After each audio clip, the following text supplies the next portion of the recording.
Welcome to another episode of Music Therapy. I am John Thewin, your resident mental health therapist, and today we are listening to another Renegade song, Penitence, per your recommendation. If you have another song you want to see me react to, please drop it in the comments. I'll get to it as soon as I can. Without further ado, y'all, let's get right into it.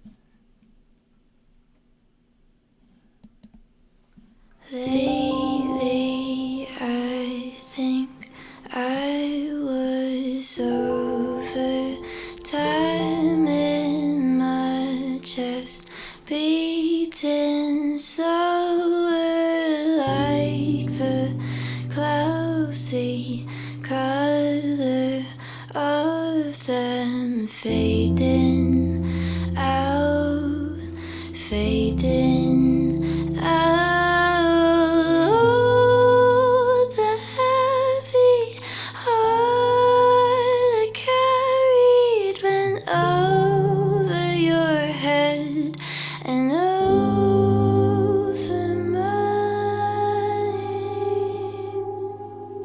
Wow, y'all must have got goosebumps listening to those vocals. Holy heck.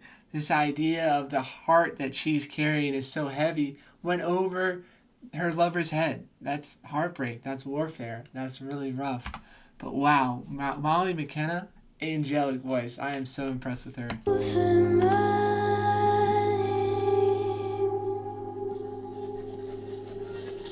And I love the visuals of her like suspended and just floating in this space-time continuum. It really represents, I think, some of the indescribable feelings we process as humans.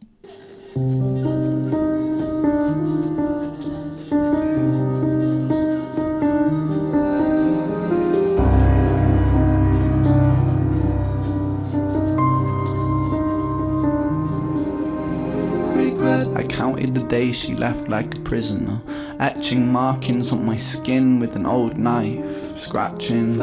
You see, I wanted the physical to match the psychological, and yet no matter how hard I dug, I still could not match that pain. I longed for reasons, I sung with demons, I sat in a dark, dusty room, barely moving, breathing. Wow, this got real quick. Hold on, let's go back here, because just to process this, because this is loaded. You see, I wanted the physical to my regret. I counted the... I also love this image, so powerful, of like the gas meeting the water and being like in between states, not solid, not liquid, kind of in the middle. And that kind of describes what they're going through here, these difficult heartbreak feelings. I counted the days she left like a prisoner, etching markings on my skin with an old knife, scratching. You see, I wanted the physical to match the psychological, and yet no matter how hard I dug, I still could not match that pain. I longed for reasons, I sung with demons. Wow, I love Ren's ability to just get deep into the song matter with no context at all. But holy heck, so he is going through a heartbreak here, and seems like his emotional pain severely is outweighing any other feeling that even the physical pain of trying to self-harm is not matching it. And that's how emotions can be. They can hurt so much more than any physical pain ever could. And self-harm may provide a distraction in the short term, but in the long term, it really hurts, really can damage, kill you. It's really scary. And so there are healthier ways to go about it, but sometimes the emotional pain feels like it's insurmountable. And this is why a lot of people get tattoos, is for the same reason people self-harm, is because it's physical pain that matches the emotional pain. And that's what Ren is touching on here so brilliantly, is like, we need a distraction. We need to like go on a run or like feel something to get off our emotions and our heart that's heavy with heartbreak. Markings on my skin with an old knife, scratching. You see, I wanted the physical to match the psychological, and yet no matter how hard I dug, I still could not match that pain. I longed for reasons, I sung with demons, I sat in a dark, dusty room, barely moving, breathing. I chewed through my own umbilical cord attached to her navel. I wanted to be separate. Wow. this imagery, let's talk about this for a second. They're reaching up with the hands, the clawing through the plastic. Oh my Lord, this is so emotionally loaded. I sat in a dark, dusty room, barely moving, breathing. Oh my gosh, right? He's really contemplating life and death. His ability to breathe sometimes can be hindered if it's a trauma response, and we tend to freeze and hold our breath, and because it gets our mind off of the pain we're feeling sometimes, to feel the urge to breathe. Chewed through my own umbilical cord attached to her navel. I wanted to be separate. Wow, so that's such a powerful description. I wonder if he's talking about his mother here, or perhaps a lover that was so intense that it feels like they're attached. He's attached through the umbilical cord of her. Could be literal or figurative, who knows? I mean, there's so many ways you could take this song. I wanted to be separate.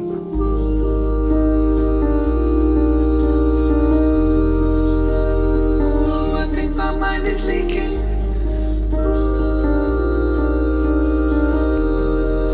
Wow, this helps me understand this image. He thinks his mind is leaking, and it's leaking out this kind of this gassy, gooey substance that's really clouding the water, because he feels like his brain is in that state of being clouded, and so he's leaking, and it's maybe actually getting out of his mind. And it doesn't feel good when you're crying, when you're grieving the loss of somebody, but you're leaking out all that hard stuff, and eventually you'll be rid of it in due time. Solitude is so depleting. I did it to myself. I know that you are faithful. I did it for my health. How come I'm still unstable? I'm falling far from hell. A suicidal angel who's lost my wings and fell. Falling so ungraceful, vanished into hell. I wish that I could stop So crying. let's unpack her lines here. So I'm looking at some lyrics because those are so beautifully sung, but hard to fully comprehend like what she's saying. So she said, I did it to myself. I know that you were faithful. I did it for my health. How come I'm still unstable? And fallen far from help, a suicidal angel. Exhaust my wings and fell, falling so ungraceful, banished into hell. Wow, I have no idea what that is about. I'm curious, what do you think those lyrics are about? Because that is curious how she says, I did it for myself. I know that you were faithful. Maybe she had some personal obligations come up that made her have to end things with him. And sometimes we have to put ourselves first in relationships. And if we don't put ourselves first, no one else will. And I love that image, though, of a suicidal angel fallen far from help. She feels like she's desolate, isolated, and helpless. And those feelings will keep you there.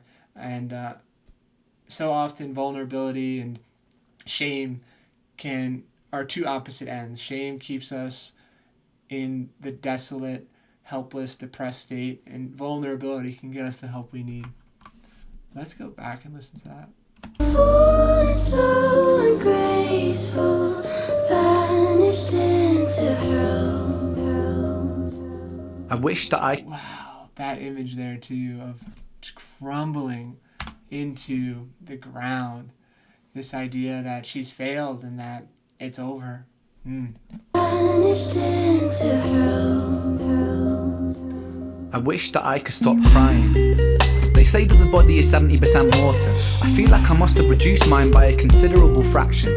Newton's third theory states that for every action there must be an equal and opposite counter-reaction. And so I retrace my steps and try to find reasons in the arms of my demons, cause I can't find healing if I can't find meaning in conundrum. Leaning on my dom-nom, feelings have an... Oh, I love that. He can't find healing if he can't find meaning. That is raw and absolutely something that I work with people to find meaning in their life. Because without meaning, it's so hard to endure the pain, the loss, the suffering of life if we don't have a higher purpose, a higher meaning.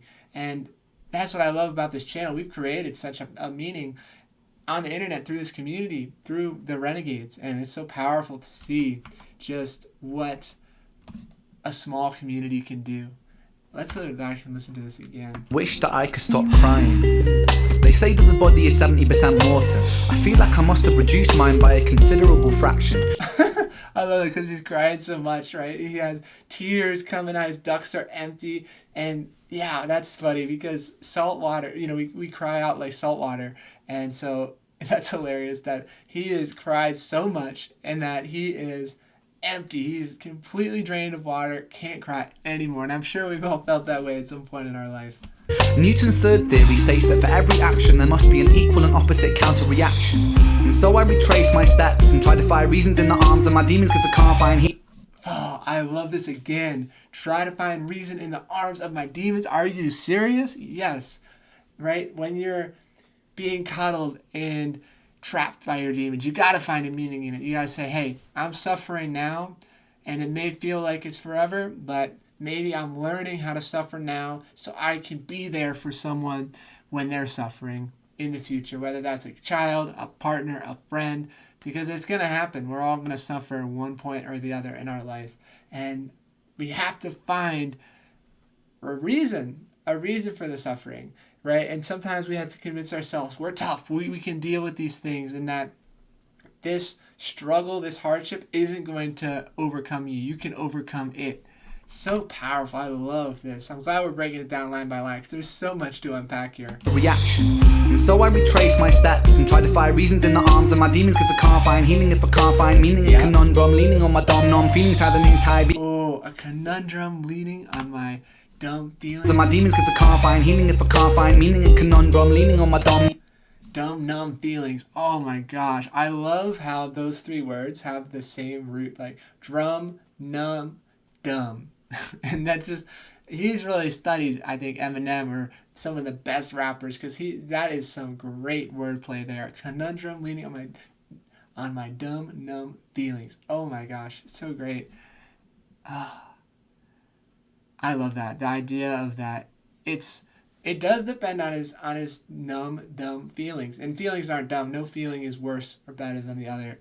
Like, I love that wordplay. Try to find reasons in the arms of my demons because I can't find healing if I can't find meaning. A conundrum leaning on my dumb numb feelings, how the news high beaming when I hung from ceilings when I run from demons that are living in my head and escape fate and disapparate, evaporate, evacuate and then activate fate. But it cut the brakes. Now I'm driving my universe into a lake in the wow. Okay, let's go back again here. Ceilings when I run from demons that are living in my head and escape fate. Wow, this idea that he can run from his demons, but they are ultimately in his head, and that no matter how far he runs, they'll be there. So that is scary to think that you are always going to be the captor of your demons, of your past traumas, of your struggles, and there's no escape from it ultimately unless you go to therapy, unless you talk to people about it.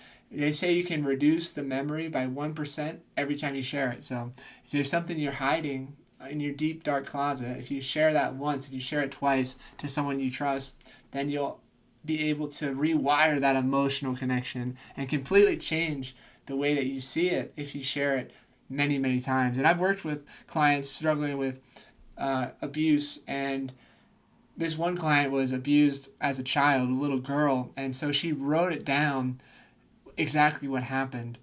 And what happened when she did that is it triggered her and it made her cry and process. And then after week of writing it, she became like the first person to, she went from the first person perspective to the second person and then the third person. So she wrote it down and she was able to heal her past traumas through writing and sharing them with me. And that was such a powerful experience. It showed me a lot about the human mind and how we can re-author our narrative and our memories and kind of change them over time if you have people to listen to them. And if you don't, you can share it into a recorder, write it down on a piece of paper. There's so many great ways to help you heal. Feelings how the news high beaming when I hung from ceilings when I run from demons that are living in my head and escape fate and disapparate, evaporate, evacuate and then activate fate, but it cut the brakes. Now I'm driving my universe into a lake and wow, I love that wordplay again. He says, escape, fade, disappear, evacuate, right? This idea that he's disappearing, his demons are going. evacuate and then activate fate, but it cut the brakes. Now I'm driving my universe into a lake and the weight of the world don't wait. We make mistakes when it's all a stake. For goodness sake, a double take, but I don't want to eat that cake. I ruin. Whew, so much to unpack here. Oh my goodness. So his demons are leading him to drive the car in the lake. So he's struggling with some suicidal ideation here. Oh my goodness. This is scary. Now I'm driving my universe into a lake and the weight of the world don't wait. We make mistakes when it's all a stake. For goodness sake, a double take, but I don't want to eat that cake. I ruminate inside meaning to illuminate a dark mind. I communicate without speaking, and I've seen so much I went blind. I live in a lie with the lion inside. Living a lie with the lion inside of my mind. It's hungry for my sanity. I live in a lie with the lion inside. Living a lie with the lion inside of. Wow. Oh my goodness. This is making me emotional. So this lion inside of him that is devouring his sanity. And this idea that we have a devil and angel on both shoulders, and that they're going to war. And sometimes the lion wins, and I like the maybe the double meaning of the word lion and then lying, like being deceptive. And the lies and the lion eat away at his sanity and contribute to psychosis, delusions, all of these serious concerns. Inside, living a lie with the lion inside of my mind. It's hungry for my sanity. I live in a lie with the lion inside. Living a lie with the lion inside of my. Whew. I just want to talk about the double meaning here. This live in the lie with the lion inside. This idea that we all have lies we tell ourselves and then we internalize and believe over a long enough time. And so it's so important to constantly evaluate what you believe to be true. And if you were instilled these things as a child, that you're not worth something, or that you're not a healthy person, like there are so many ways to dispute the deceptions we tell ourselves. And one of the questions I often ask in group therapy is, hey, what's a lie that you've told yourself? What's one of the biggest lies? And then we'll talk about it. And it's so important to unravel the onion of our mind. My sanity, I live in a lie with the lion inside. Live in a lie with the lion inside of my mind. It's hungry and I don't know why. Pressure drop, deep breath, time stops. A broken, etc. ... Pressure drop, pressure drop, pressure drop. I feel it consuming, I can't stop. ... The lines join the dots and I'm tying knots. Then divide and multiply, square the root of pi, beat the puzzle I try. Wow, I love this idea that when he opened his palm, he had a flower blossoming there. But then it's on fire, which is representing the conflict that he's going through in his mental health journey and his struggle here with some perhaps psychosis. Join the dots and I'm tying knots. Then divide and multiply, square the root of pi, beat the puzzle I tried to keep my mind focused on the line. Hopscotch and pop rocks I take. That looks so like Ren, that drawing. I beat the puzzle I tried to keep my mind focused on the line. Hopscotch and pop. I love this so much. This looks so accurate. His hair, his buzz cut, oh my gosh. Pop rocks, I take shots of teardrops. When I drop a pill pop, I find peace and time stops. Wow. Oh my gosh. Take a shot of teardrops. Whew. This idea that he's feeding on his suffering, on his emotional pain, and then he drops the pill and the pain stops. So there is finally some reprieve here, some penitence that he is going through, perhaps to deal with some past traumas and to work through them in a healthier manner. Pill pop, I find peace and time stops. Wow, this song really does remind me of psychosis and working with some people who have some delusions and they are constantly at war with their thoughts. They sometimes can't recognize like what is real and what is fake, and whether it's like the government hunting them or having like these events that they assign meaning to that didn't actually happen. And sometimes medication can be the only reprieve, the only sanctuary for peace and time stopping and slowing down these racing thoughts that he's having. Whew. Holy smokes, that song gave me goosebumps all throughout. I really had to slow down, unpack it, because holy smokes, this was loaded. I was not expecting this, and Ren dove deep into his struggles, and I love that about him. What an incredible artist, so talented. And I'm excited to react to more Ren and other artists. If you want, please drop it down in the description. I so appreciate you being here. Please like, subscribe, comment. It means the world to me. Share it with a friend. And I look forward to seeing you in the next music therapy episode.